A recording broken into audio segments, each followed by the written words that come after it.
Grzegorz Chyży, Róże Ogrodowe. Witajcie jesienią.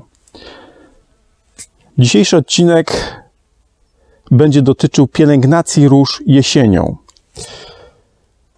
Jest mało materiałów dotyczących tego tematu w internecie i pomyślałem, że warto taki odcinek nagrać, dlatego że przysyłacie mi i zdjęcia roślin, pytacie, czy warto pryskać jeszcze, jak chronić, macie obawy odnośnie, że liście wyglądają jakoś niepokojąco. Następne pytania dotyczą, czy nawozić, czym nawozić teraz jesienią. I w tym odcinku powiem Wam o tym, jakie zabiegi pielęgnacyjne warto zrobić, jakich nie warto zrobić, które objawy chorób czy szkodników są niepokojące i należy zadziałać, a które można zbagatelizować i nic się nie stanie. I pokażę Wam, jak naprawdę powinny wyglądać rośliny teraz w ogrodzie, jak prawidłowo powinny wyglądać rośliny w ogrodzie. Pokażę Wam też, jak przygotowujemy rośliny w szkółce do wykopania i jak one teraz w szkółce powinny wyglądać. To jest bardzo ważne, dlatego że wygląd w tym momencie tych roślin, które za kilka tygodni będą wykopywane i przeznaczone do sprzedaży, w tym momencie jest bardzo ważny i on bardzo dużo mówi o tym, czy mamy do czynienia z odmianą dobrą, którą warto posadzić, czy taką, która będzie stanowić znowu problemy w ogrodzie i lepiej takie odmiany omijać szerokim łukiem. Więc zaczynamy. Zaczniemy sobie od tego, jak w tym momencie wyglądają róże i jak moim zdaniem powinny wyglądać róże wtedy, kiedy są to dobrze pielęgnowane, wartościowe odmiany posadzone w ogrodzie. Zwróćcie uwagę, że część odmian, tak jak na przykład ta, mamy ją, można powiedzieć, w pełni 2 kwitnienia. Tak będą wyglądać późne odmiany. Zobaczcie, tutaj mamy jeszcze mnóstwo pąków kwiatowych, które się nie rozwinęły, tak? Część kwiatów jest w pełni rozwiniętych, część kwiatów przekwita.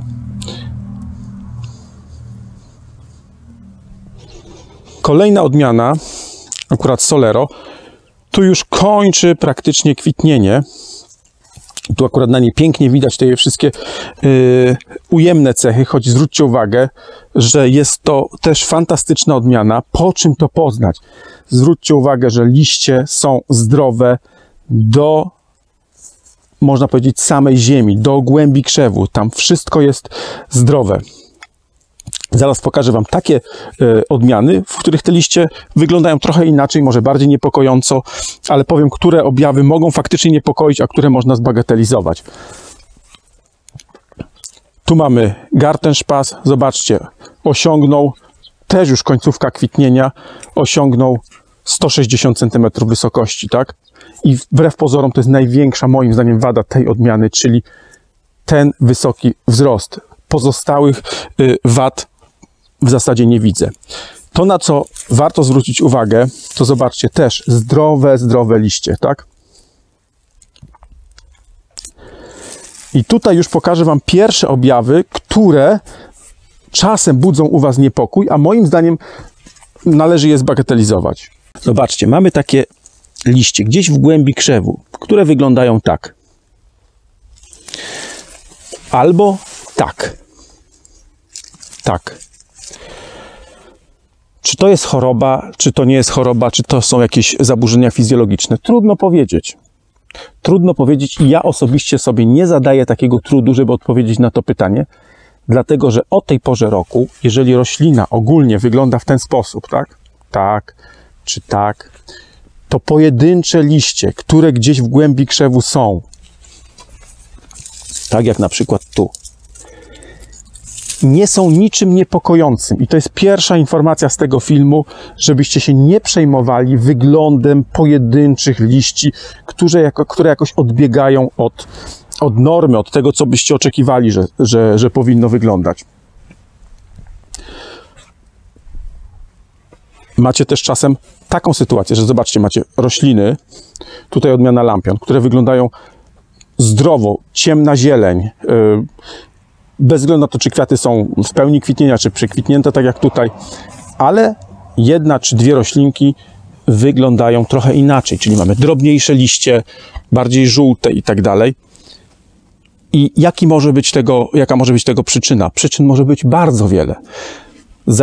Począwszy od tego, że ta część pędów, ta gałąź, z której te pędy wyrastają, gdzieś może być uszkodzona, gdzieś niżej. Nawet ona mogła być lekko nadmarznięta, czy nie domagała z powodu suszy, czy nawet jeżeli będziemy mieć tutaj więcej składników pokarmowych, to ta pierwsza roślina może gorzej rosnąć i ona może rosnąć inaczej niż pozostałe.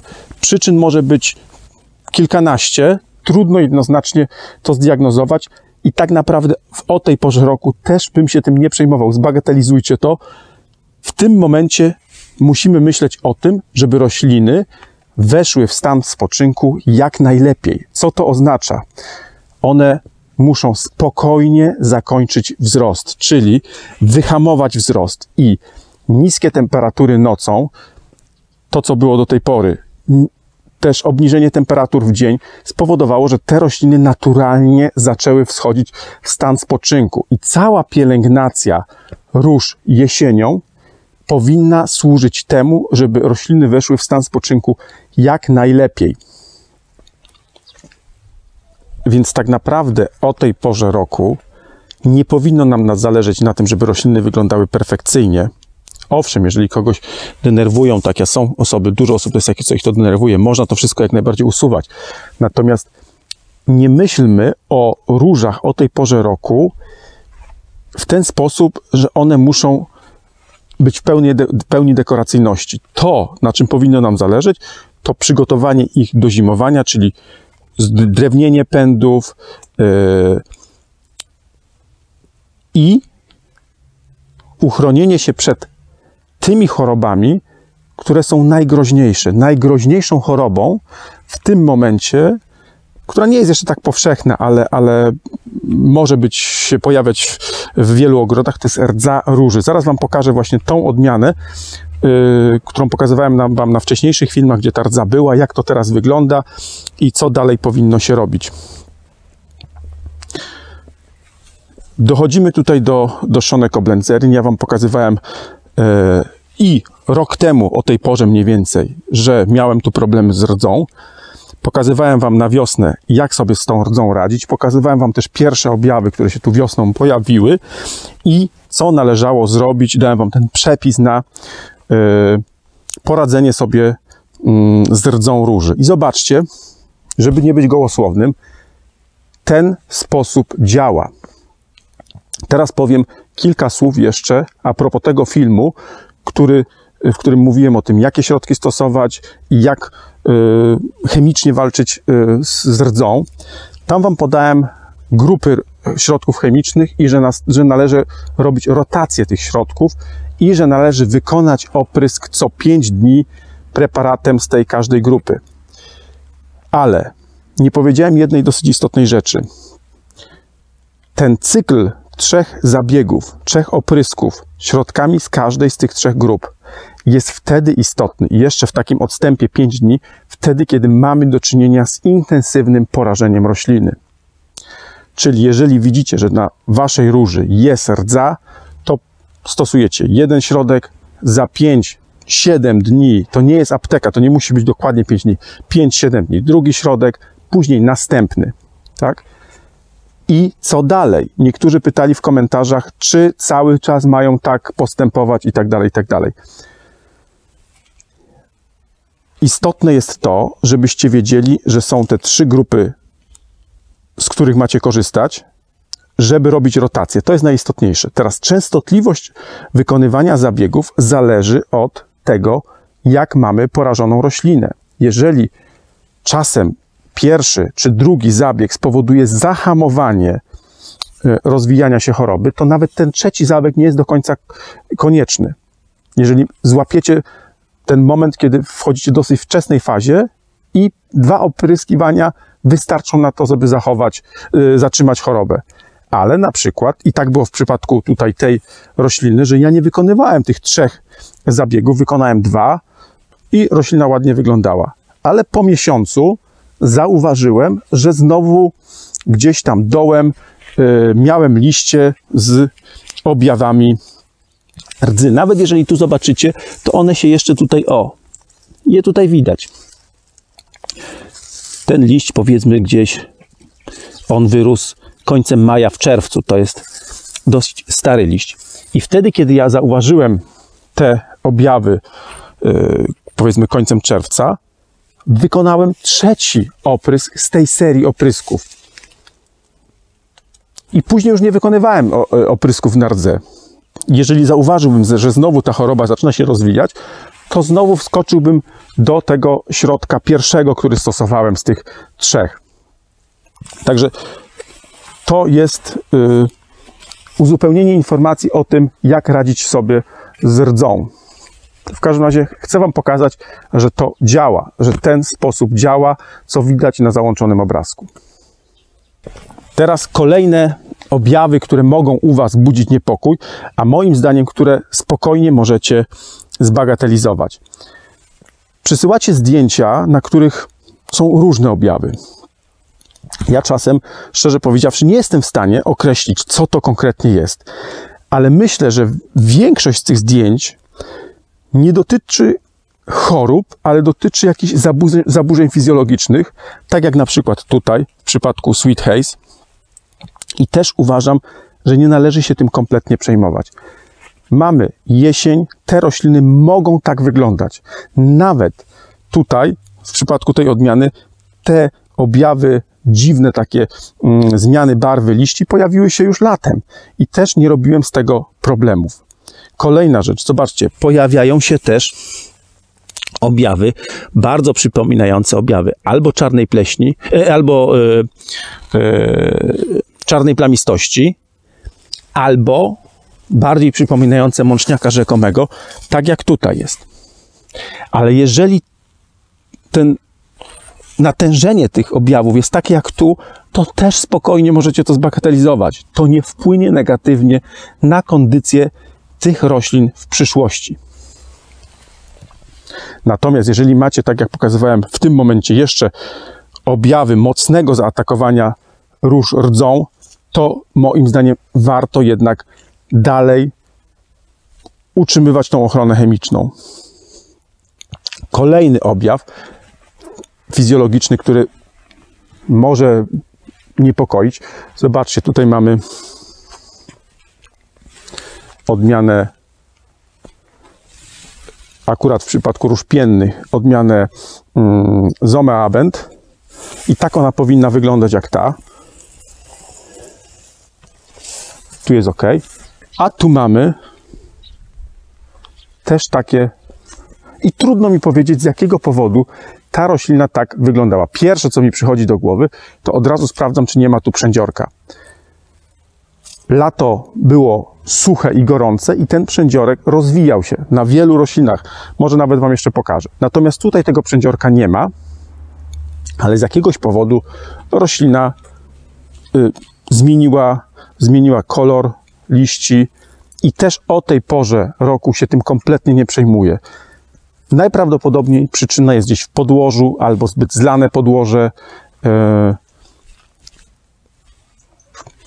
albo zabite podłoże. Tutaj to podłoże to jest bardzo trudne, bo ono jest takie mało przewiewne, nie było napowietrzane, więc to mogła być przyczyna. Też się tym nie przejmujcie. No tutaj mamy pomponellę, która w tym momencie wygląda bardzo, bardzo atrakcyjnie. I tak jak często zaskakuje mnie ta popularność tej odmiany, bo widzę jej też te ujemne cechy, jak podatność na wyłamania w czasie letnich burz, długie pędy wystrzelające, to tutaj wygląda ona atrakcyjnie, w pełni kwitnienia jesiennego.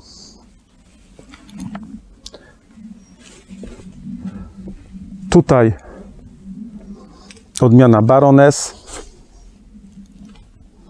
I też jak się przyjrzycie, to możecie zauważyć różne zmiany, które nie są jakoś tam groźne. Ale mówiłem Wam o przędziorku i tutaj widać, że ten przędziorek tutaj się latem pojawiał. Podobnie sytuacja, a nawet jeszcze bardziej wygląda na odmianie Maria Teresa. Te liście są tutaj jaśniejsze i widać, że tutaj mieliśmy do czynienia z przędziorkiem. Jak obrócicie ten liść, sobie weźmiemy ten liść,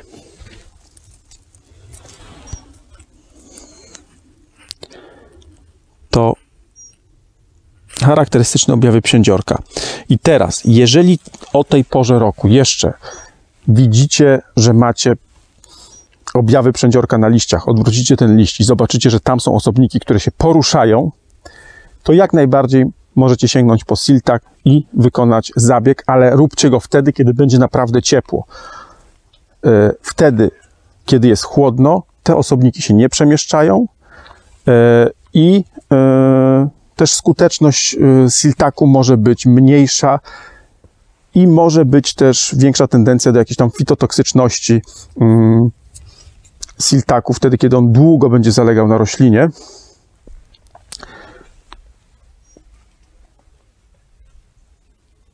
Ale nawet jeżeli o tej porze nie wykonacie tego zabiegu, to też się nic nie stanie. Wtedy, jeżeli widzicie, że macie teraz jeszcze jakieś objawy przędziorka, musicie w przyszłym sezonie po prostu na to zwrócić uwagę i przypilnować. Tak naprawdę właściwie jedynym zabiegiem, który warto jeszcze przypilnować o tej porze roku, to jest odchwaszczanie. Tego tutaj nie powinno być. Jeżeli macie możliwość, to przyglądnijcie się jeszcze tym rabatom i zróbcie odchwaszczanie. To będzie miało znaczenie w przyszłym sezonie również. Im te rabaty będą czystsze, tym łatwiej nam będzie utrzymać czystość w przyszłym sezonie. Dlatego odchwaszczanie, moim zdaniem, to jest jeden z tych zabiegów, który warto wykonać bardziej niż nawożenie i bardziej niż ochrona chemiczna. A najbardziej te rośliny potrzebują, żeby dać im święty spokój. Ja często o tym mówię, nawet latem, że rośliny tak najbardziej potrzebują, żeby dać im spokój, żeby one sobie same mogły rosnąć, a tym bardziej jesienią. Więc przestrzegam was przed tym, żeby robić jakieś intensywne zabiegi pielęgnacyjne przy różach jesienią, a szczególnie wystrzegajcie się cięcia róż.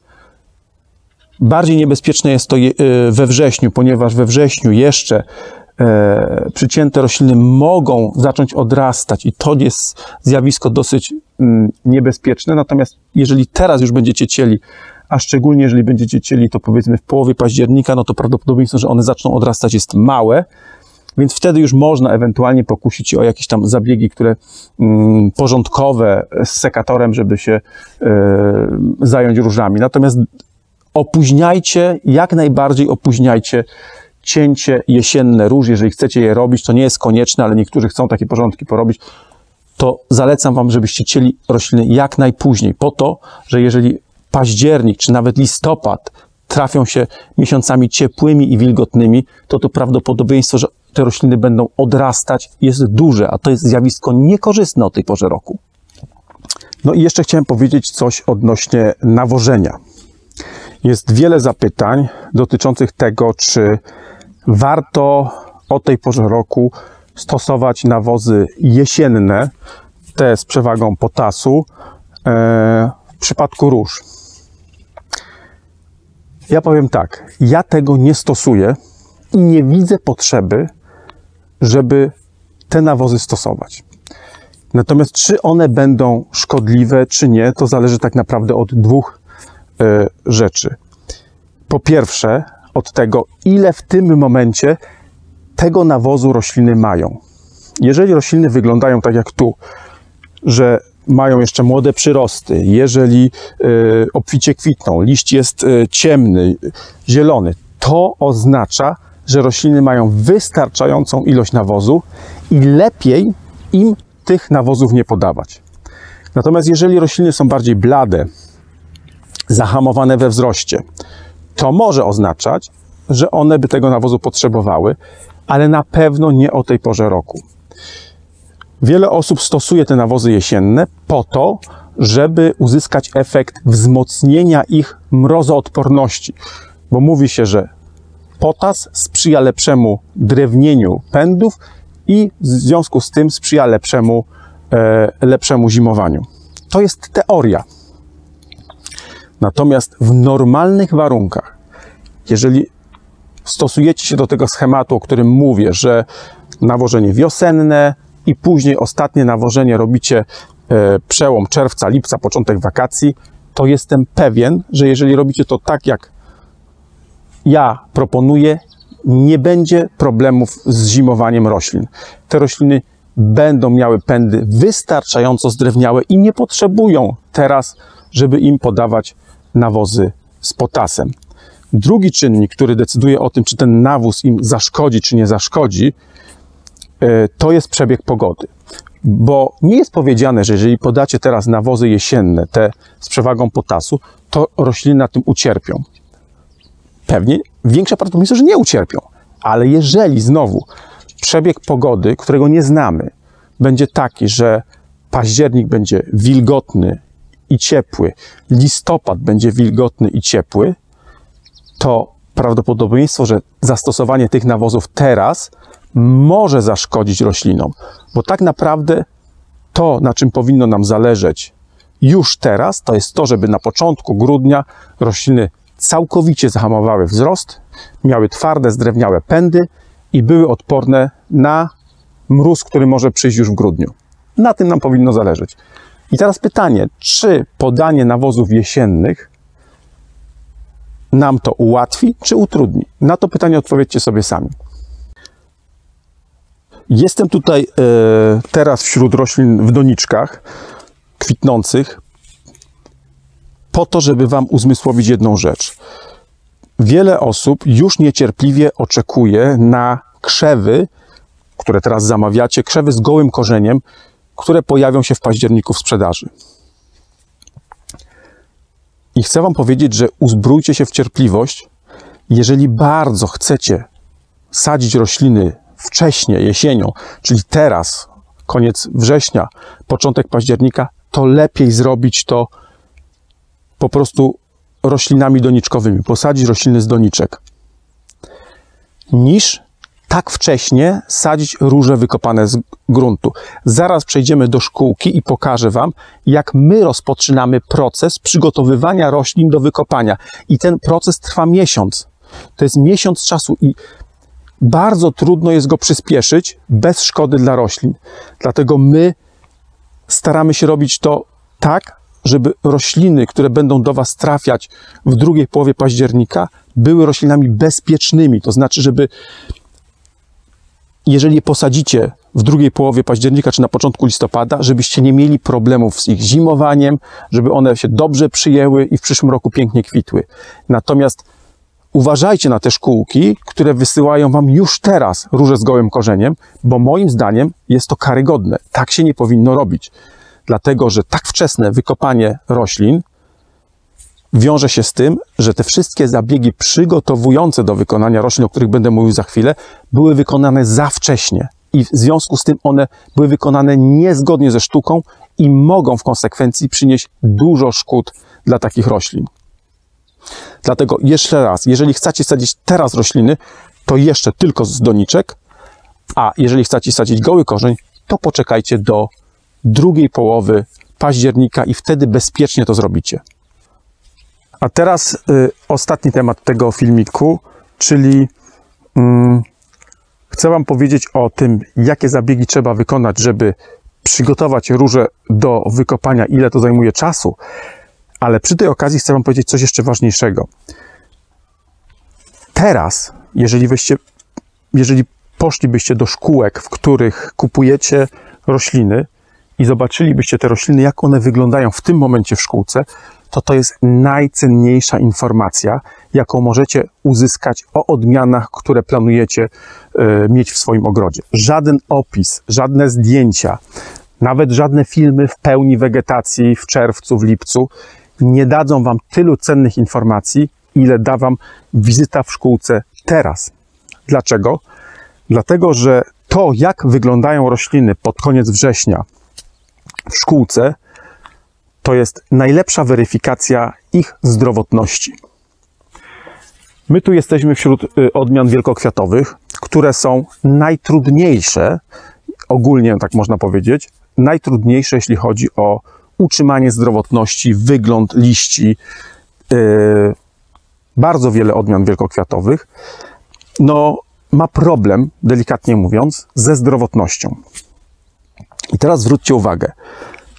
Widzimy tutaj róże, które są w pełni ulistnienia.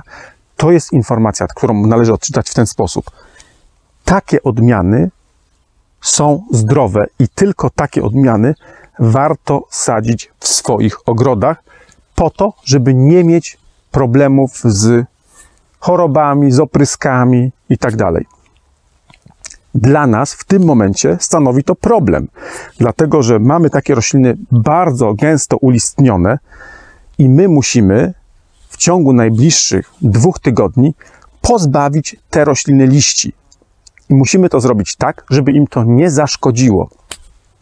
I jest to po pierwsze pracochłonne, po drugie nie jest takie proste i trzeba stosować wiele metod, które zrobią to, powiem delikatnie, bezboleśnie dla tych roślin. Natomiast jest wiele szkółek, i to dosyć znanych szkółek, które no, nie postawiły na tak zdrowe odmiany i handlują odmianami 30, 40, 50-letnimi, nie płacąc przy tym opłat licencyjnych. Czyli nie ponoszą opłat licencyjnych, które są dosyć drogie w przypadku takich odmian, ale oferują za to towar, który moim zdaniem już nie powinien być oferowany. Po czym to poznać?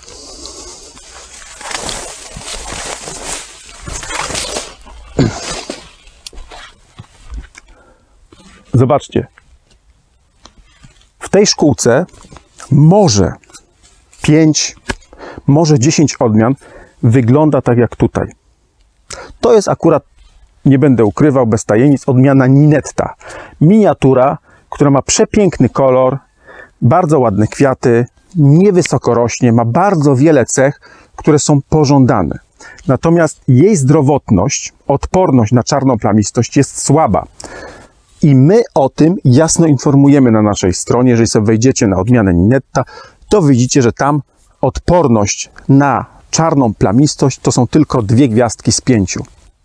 I jeżeli ta odmiana nie będzie chroniona w ogrodzie, to o tej porze roku ona właśnie będzie wyglądała tak. I dla nas jest to taka informacja, że my z tej odmiany rezygnujemy. To jest ostatni sezon, kiedy taką odmianę mamy w sprzedaży i nie będziemy mieć już jej w sprzedaży w następnych sezonach, dlatego że nie chcemy, żebyście wy mieli w ogrodach takie problemy i taki wygląd. Nam zależy, żeby w ogrodach, żebyście mieli takie rośliny jak o tej porze, jak tutaj. Ale niestety w zdecydowanej większości przypadków wiąże się to z tym, że trzeba sięgnąć po rośliny odmiany nowe, licencjonowane, które są po prostu droższe.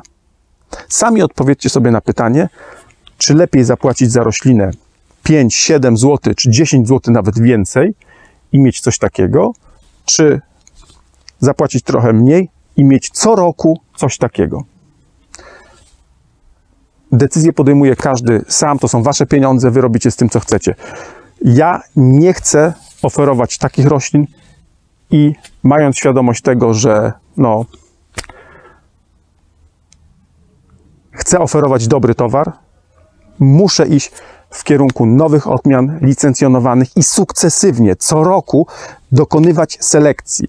Dlatego, że to nie jest tak, że ta odmiana, ona będzie cały czas tak zdrowa. Za 30 lat być może i ta odmiana też będzie miała takie problemy ze zdrowotnością jak to, dlatego że następuje naturalny proces przełamywania odporności, który trwa. On jest w czasie rozciągnięty. Natomiast jeżeli sobie posadzicie taką odmianę w tym roku, to możecie być pewni, że przez najbliższe 10-15 lat będziecie mieć spokój i ta odmiana będzie rosła zdrowo. I na tym mi zależy, żebyście mieli odmiany, które nie wymagają ciągłego latania z opryskiwaczem i pryskania.